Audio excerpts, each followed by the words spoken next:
Good morning বন্ধুরা, কেমন আছো তোমরা সবাই? আশা করি তোমরা সকালে ভালো আছো, আমি অনেক ভালো আছি। তো এটা সকালের ব্লগ। তো সবাই আমাকে একটু সাপোর্ট করবে, একটু আদর ভালোবাসা দেবে। তো তোমরা আমাকে একটু মোটিভেট করলে আমি একটু এগিয়ে যাব, আমার একটু সাপোর্ট করলে আমি একটু ভিডিও বানাতে চেষ্টা করব। তো যাদের যাদের আমার ভিডিও দেখতে ভালো লাগে একটু কমেন্ট করে বলবে, একটু লাইক করে দিও। আর যদি নতুন হয়ে থাকো একটু সাবস্ক্রাইব করে দিও।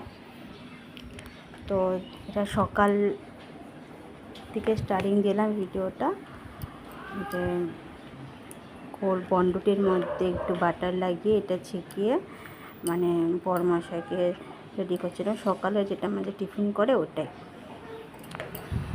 মানে একটু মানে ভিডিও তোমাদের মাঝখানে আনার একটু চেষ্টা করেছি।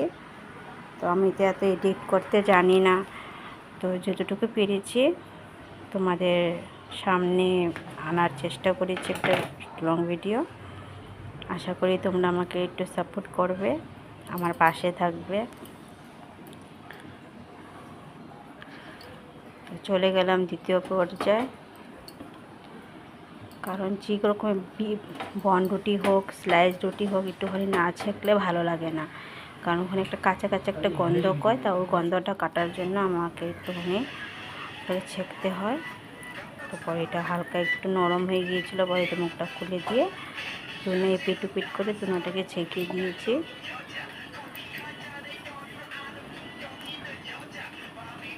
তো তোমরা দেখতে থাকো আমি কি করছি কি করছে না, মাঝে মাঝে একটু কথা বলবো। মানে বেশি কথাও বলতে পারছি না, আমার মানে কাশি হয়েছে না, তো কাশির জন্য বেশি কথা বলতে পারি না, অনেক কাশি উঠে যায়।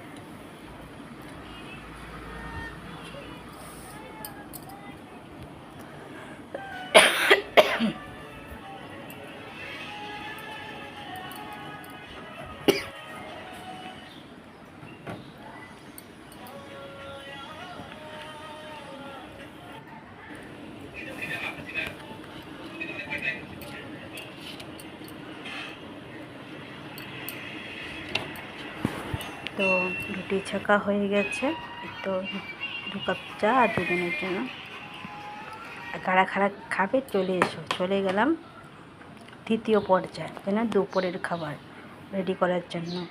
এটা তেলাপিয়া মাছ ছিল, ওটা দিয়ে মাছের চচ্চড়ি মানে একটা মাখা করে একটা মানে কারি টাইপ করব। তো তোমরা দেখো আমি কী করে বানাই। তো এখানে আলু পেঁয়াজ কাঁচামরিচ রসুন এসব নিয়েছিলাম, আর এখানে মশলার মধ্যে নিয়েছিলাম জিরা পেঁয়াজ কুচি রসুন কুচি মরিচ গুঁড়ো হলুদ গুঁড়ো জিরার গুঁড়ো টমেটো কুচি নিয়ে একটা মশলা বানিয়েছিলাম। তারপর এখানে চলে গেলাম মাছটা ফ্রাই করার জন্য। তো আগে কড়াইয়ের মধ্যে একটু তেল দিয়ে দিলাম, একটু অপেক্ষায় ছিলাম তেলটা গরম হওয়ার জন্য, কারণ তেল গরম না হলে তো মাছ ভাজা যায় না, তাই না? কাঁচা তেলে কি আর মাছ ভাজা যায়? তো দেখো তেলটা গরম হয়ে এসে গেছে, তো ওখানে এক এক করে মাছগুলো দিয়ে দিলাম।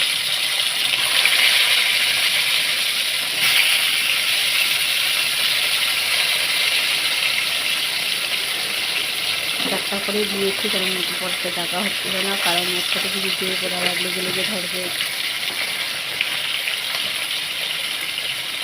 মাঝে মাঝে একটু স্কিপ করেছি, মানে বেশি লং হয়ে যায় না,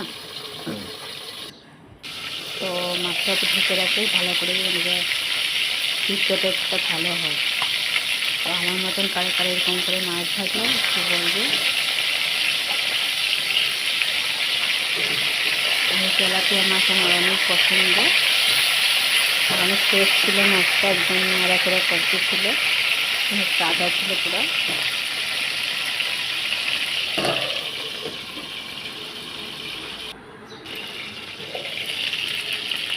তো মাছ ভাজা কমপ্লিট হয়ে গেছে প্রায়। পরে দেখলাম যে স্টিমটা মানে বাড়িয়ে দিয়েছিলাম বলে পোড়া লেগে গিয়েছিল। কড়াইটা যখন নাচানাচি করতে মানে এক হাতে মোবাইল ধরেছি, এক হাতে কড়াইটা করেছি না, ওটার জন্য একটু অসুবিধা হচ্ছিলো। কারণ আমার তো মোবাইল ধরার কোনো মানুষ নেই, এডিট করার কোনো মানুষ নেই। আর আমার বর এসব পারেও না, কারণ কাজের মধ্যে ও নিজেই ফ্রি পায় না। আর আমার সাথে কি আমাকে তো করবে। তো আমি যতটুকু পারি মোবাইলে দেখে দেখে শিখেছি, ওটুকু আমি এডিট করি। আর যদি তোমার এটার মধ্যে একটু ফুল বাঞ্চি হয়ে থাকে তাহলে একটু অ্যাডজাস্ট করে নিও। পারলে যারা যারা জানো কোন কোন দিকে এডিট করতে হয়, এডিট করলে ভালো হয়, আমাকে একটু প্লিজ একটু সাজেশন দেবে আর আমাকে একটু বলবে। আমি একটু চেষ্টা করবো ভিডিওটাকে একটু সুন্দর করার জন্য। আর ভিডিওটা ভালো হয়েছে কি খারাপ হয়েছে এটাও কমেন্ট করে আমাকে অবশ্যই বলবে তোমরা।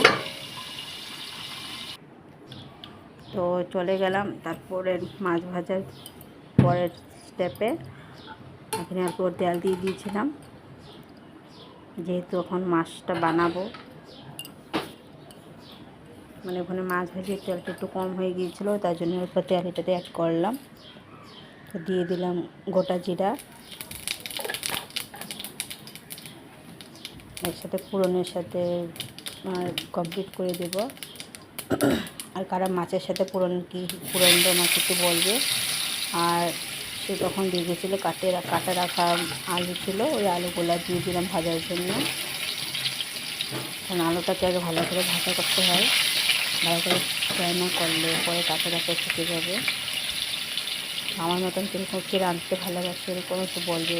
দিয়ে দিলাম একটু নুন, কারণ নুনটা যদি এখন দেওয়া হয় তাহলে আলুটার মধ্যে একটু নুন ভাবটা হবে আর একটু ভালো করে আলুটা সিদ্ধ হবে। আমার কড়াইটা না এত বাজি বলার মতো না, খালি এদিক ওদিক চলে যায়। আর তোমরা হয়তো ভাবতে পারো যে যে পেঁয়াজ কুচিগুলো রেখেছিলে তারপর পেঁয়াজ কুচিগুলো দিয়ে দিয়েছিলাম এটার সাথে ভাজা করার জন্য। আর তোমরা হয়তো ভাবতে পারো যে আমার গলার আওয়াজটা কীরকম মোটা মোটা লাগছে। ওটা আমার গলা মানে ঠান্ডা লেগেছে, ওটার জন্য মানে কাশতে কাশতে আমার গলা এরকম মোটা ছেলে মানুষের মতো বয়স হয়ে গেছে। তো ওটার জন্য আমাকে প্লিজ ক্ষমা করে দেবে। আর দিয়ে দিলাম তোমার বানানোর মশলাটা, এটাতে অ্যাড করে দিয়েছি। আলুটা তোমাদেরকে সম্পূর্ণটা দেখাতে পারিনি, প্রায় আলুটা ভাজা ভাজা হয়ে গিয়েছিল। তারপরে আমি পেঁয়াজ অ্যাড করেছি আর মশলাটা দিয়ে দিয়েছি। তোমরা হয়তো ভাবতে পারো যে কাঁচাটাই দিয়েছি, কাঁচার মধ্যে সব কিছু করে দিয়েছি। আলুটা ভাজা হওয়ার পরেই আমি দিয়েছি। তো মশলাটা প্রায় ভাজা হতে এসেছে। দেখো কালারটা কত চেঞ্জ হয়ে গেছে, মশলার থেকে তেল আলাদা হয়ে গেছে। যখন দেখবে মশলার থেকে তেল আলাদা হয়ে গেছে তখন ভাববে মশলা ভাজা হয়ে গেছে। তো ওটার মধ্যে একটু নাড়াচাড়া করব।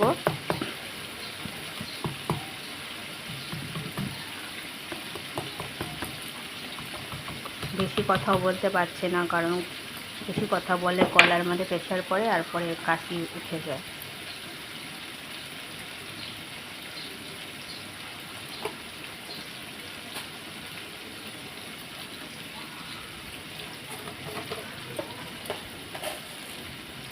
এখানে মানে একটু কাট করতে একটু আমার লেট হয়ে গেছে।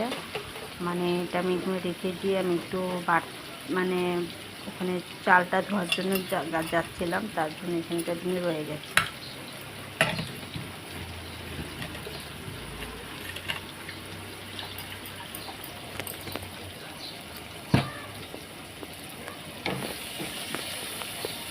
চালটা ধোয়ার পর দেখলাম যে পুরো মশলাটা ভালো করে ভাজা হয়ে গেছে। তো একটু ভালো করে নাড়িয়ে চাড়িয়ে একটু মশলাটাকে একটু গুছিয়ে নিলাম। গুছিয়ে একটু নাড়াচাড়া দিয়ে ভালো করে মশলাটাকে একটু ভাজা ভাজা করলাম। দেখো ভাজা প্রায় হয়ে গেছে।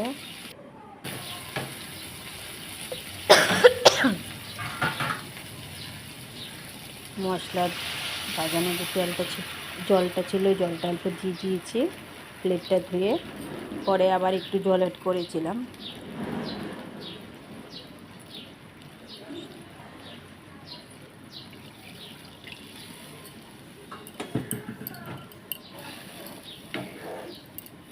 পরে তেলটা প্রায় দেওয়া হয়ে গেছে।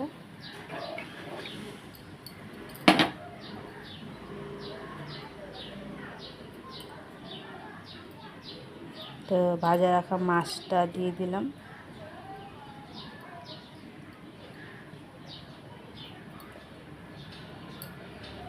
কারা কারা আসবে এসে যেও আর বলবে রান্নার কালারটা কীরকম হয়েছে। আর খেতে অনেক দুর্দান্ত হয়েছিল, অনেক স্বাদ হয়েছিল।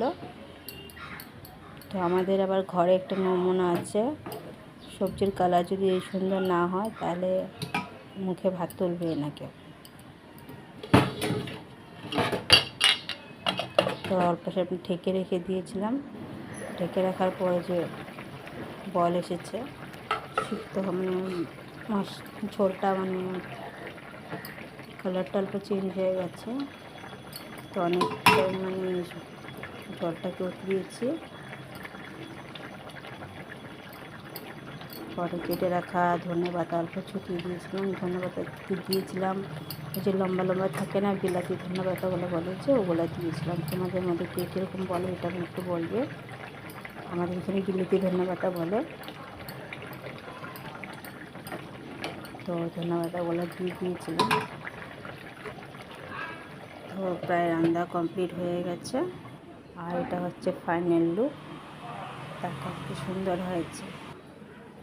তারপরে চলে গেলাম, একটু লাইট ডোগা ছিল, লাইট ডোগা দিয়ে খাড় দিয়ে একটা রেসিপি বানাই, একটা সুন্দর শীতল দিয়ে একটা জিনিস বানিয়েছিলাম। এটা খেতে অনেক স্বাদ হয়েছে। একটু টমেটো দিয়েছিলাম, আলুটা নিচে পড়ে গেছে দেখাতে পারলাম না। তো এই দেখো উপরে একটু দেখা যাচ্ছে যে আলু টমেটো আর মিষ্টি কুমড়ের লাউয়ের ডোগা আর তোমার হচ্ছে মরিচ আর রসুন দিয়েছিলাম। পরে শীতলও দিয়ে দিয়েছিলাম।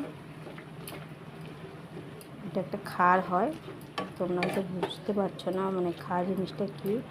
আমি তোমাদেরকে বলছি, মানে কলা গাছের পুড়িয়ে যে একটা জল বেরোয়, ওই জলটা দিয়ে খাড় একটা হয়, তৈরি হয়। তো ওটাই দিয়ে শীতলটা এটা মধ্যে অ্যাড করে দিলাম।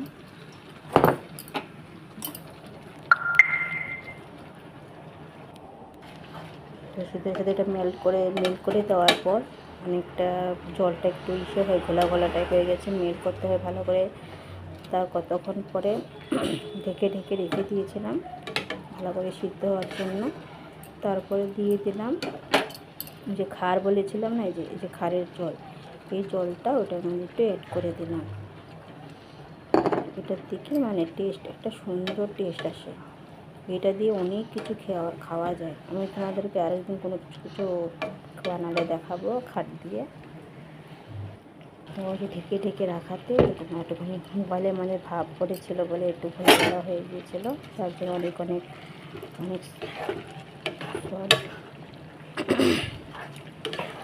তো এটাকে ভালো করে কতক্ষণ পরে নাড়াতে হয়। তা দেখুন আমি মোবাইলটা দিয়েছিল, কড়াইটা দিয়েছিল, ওটার জন্য আই এম ভেরি সরি। পরে দিয়ে দিলাম একটু রঙ গুঁড়া দিয়ে মানে কালারের টেক্সচারটা একটুখানি ঘোরানোর জন্য, কারণ একটু রঙ গুঁড়া দিলে ভাল লাগে দেখতে, কালারটা একটু চেঞ্জ আসে। পরে দেখলাম যে খারটা কম হয়েছে, কারণ হলুদটা দিলে বোঝা যায় যে খার কম হয়েছে না বেশি হয়েছে। কারণ দেখছি যে না, খারের জলটা একটু কম হয়েছে। পরে আমি আর একটু খারের জল অ্যাড করেছি। তো ওটা স্কিপ হয়ে গেছে, তোমাদেরকে দেখাতে পারলাম না, সরি। তো এখানে ওটার সাথে আমি ভাতটা চাপিয়ে দিয়েছিলাম, ভাতটা ওখানে হচ্ছিলো। আর এখানে কতক্ষণ পরে ঢেকে দিচ্ছিলাম, মানে আলুগুলো ভালো করে সিদ্ধ হচ্ছিলো না। যখন খাড় দিয়েছি তারপর দেখি সবগুলো মেল্ট হয়ে গেছে। তোমার টমেটো, কাঁচামরিচ, আলু ডোগাগুলো পাতাগুলো সব মানে মেল্ট হয়ে গেছে। অনেক সুন্দর একটা হয়েছে, খেতেও দারুণ হয়েছে। তারপর চলে গেলাম আরেকটা ডিশের কাছে। তখন দেখো তো এটা চিরুনি পাতাটা, এটাকে আমরা মেস্তা পাতা বলি, তোমরা বা কী বলো একটু আমাকে বলবে কমেন্ট করে। তো এটার একটা চাটনি করেছিলাম। তো ওই পর্যায়ে একটু ওটাও দেখাচ্ছিলাম তোমাদেরকে, ওই ডিশটা। তো ওটাও কমপ্লিট হয়ে গেছে। ওটা নাড়িয়ে চাড়িয়ে নামিয়ে দিলাম।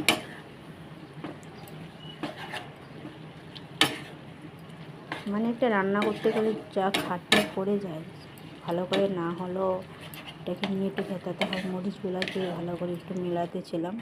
তো যেটার ফাইনাল লুক, এটা হচ্ছে খাড়। এটার মধ্যে কোনো মশলাপাতি কিচ্ছু নেই, তেল নেই, খুব সুন্দর। দেখতে দেখতে আমার ভাতটাও প্রায় হয়ে গেছে। এই ভাত বসাতে গিয়ে দেখো আমার দুটো ডিশ রান্না হয়ে গেছে। তো চলে গেলাম, তোমাদের যে পাতাটা দেখিয়েছিলাম এই পাতাটা রান্না করতে। তো ওখানে দিয়েছিলাম, যে কড়াইটা গরম হয়ে গেছে, তো ওখানে দিয়ে দিলাম একটু তেল, আর ফোড়নে দিয়েছিলাম সরষে আর শুকনো মরিচ দুটা। তো ওটার মধ্যে কড়াইটা প্রায় গরম হয়ে গিয়েছিল, কড়াইটা তেলটা গরম করতে সরষেগুলো এসে হচ্ছিলো বলে আমি তাড়াতাড়ি করে ঢেকে দিলাম। এই দেখো কী হারে সরষেগুলো ফুটছিল, ঢেকে না দিলে আমার মুখটা ফুটে যেত। তারপরও একটা ছিটি এসেছে, ঢাকনাটা যখন উঠিয়ে দিয়েছিলাম আবার হাতে একটা ছিটি এসেছে। আমার জন্য রাঁধতে গেলে যখন হাতে তেলের ছিটি আসে না, অনেক রাগ উঠেছে। তো কী করবো, উপায় নেই, রান্না তো করতেই হবে, খেতে হলে তো। এই সময় আমি হাতে গিয়ে পরে আমার হাতে ছিটা পড়েছিল, এটা কল করতে দুটো ছড়িয়ে দিয়েছিলাম, মোবাইলটা দেখাচ্ছে হাতের মাঝে ছিটে ছিল। সেটা হয়ে গেছে, টাকাগুলো কত করে গ্যাসটা দেওয়ার আসছিল আগে, কিন্তু ছিটাচ্ছি হচ্ছিলো বলে আমি টাকাটাই আগে দিয়ে দিয়েছিলাম। পরে দিয়ে দিয়েছিলাম পেঁয়াজগুলো নিয়ে ভাজতে হয়, ভেজে তারপরে দিতে হয়, কিন্তু ছিটাছিটি হচ্ছিলো বলে আমি রান্নারে দিয়ে দিয়েছিলাম। রান্নারে কাঁচামরিচ কুচি, কাঁচা লঙ্কার কুচি দিয়ে দিয়েছিলাম।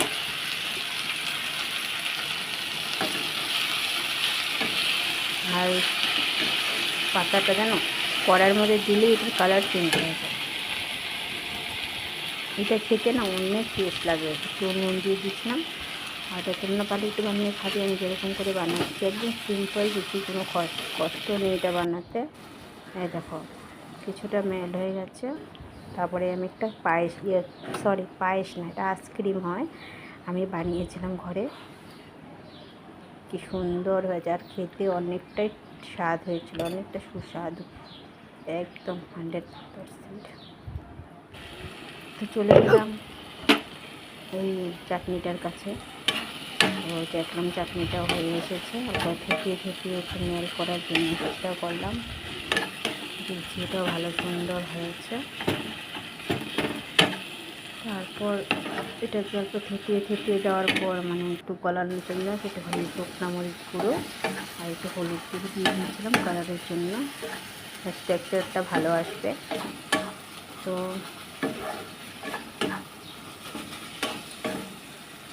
যতটুকু পেরেছি তোমাদেরকে দেখানোর চেষ্টা করলাম আমার রান্না আজকে। তো ভালো লাগলে লাইক কমেন্ট শেয়ার করবে। তো এটা কমপ্লিট। তো চলে গেলাম আমার ঘর গোছানোর দিকে। দেখো এই যে পাতাগুলো যে বের করেছিলাম, এটা ডোগাগুলো, তারপরে গ্যাসটি সেগুলো সব মোছামুছি করে রেখেছি, বাসন ধুয়েছি। এই জায়গাটা একটু কমপ্লিট। বেসিংয়ের মধ্যে বাসন ছিল, রান্না করেছি কড়াইটারে ধোয়ার জন্য। আর দেখো আমার ঘরে তো বিশাল মার্কেটের কথা বলে লাভই নেই, 2 নম্বর বিশাল মার্কেট। এখানে দেখো কাপড়ের বাজার। বিছনাটাও গুছিয়েছিলাম, পরে আবার উল্টো হয়ে গেছে। তো এই যে আমার ঠাকুরের জায়গা, পুরো ঘর দেখাচ্ছি তোমার। একটাই আমার রুম, একটা রুমের মধ্যেই বসবাস করছি। আরে বাবা জানো না তো যে গরম পড়েছে আমাদের এখানে, বলার মতো না। দেখো খাখা করছে রোদ্দুতে, পুড়ে যাওয়ার মতন। এখানে নিম গাছটির উপর হালকা হাওয়া আসে বলে একটু বেঁচে গেছি। তো এই গাছগুলো আমি একটু লাগিয়েছিলাম নিজের হাতে। দেখো রোদ্দুর কি তাপ। তো চলে গেলাম, প্রায় রান্না হয়েই গেছে। তো চলে গেলাম ঘরটা একটু ছাপা করার জন্য। ঘরটা ছাপা করে ঘরটার মুছে দেখো কী রোদ দিয়েছে। এই জানলা বন্ধ করে রান্না করেছি। এই জানলাটা লাগিয়ে পর্দাটা ফালিয়ে দেবো।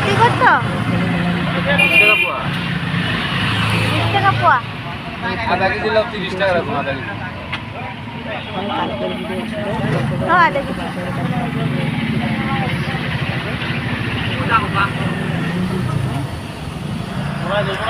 না গ্যারান্টি আছে, বলেছিলাম না গ্যারান্টি মাল আছে। আর টমেটো টমেটো 60 টাকা কেজি। 60 টাকা কেজি টমেটো। কেজি।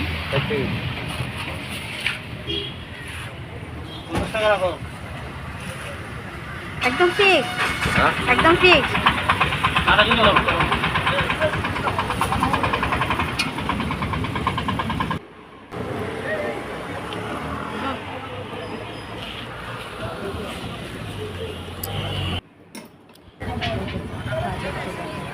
যাই হোক, তোমাদেরকে যেরকম লেগেছে ভালো লাগলে একটু লাইক কমেন্ট শেয়ার করবে। Tata, bye bye.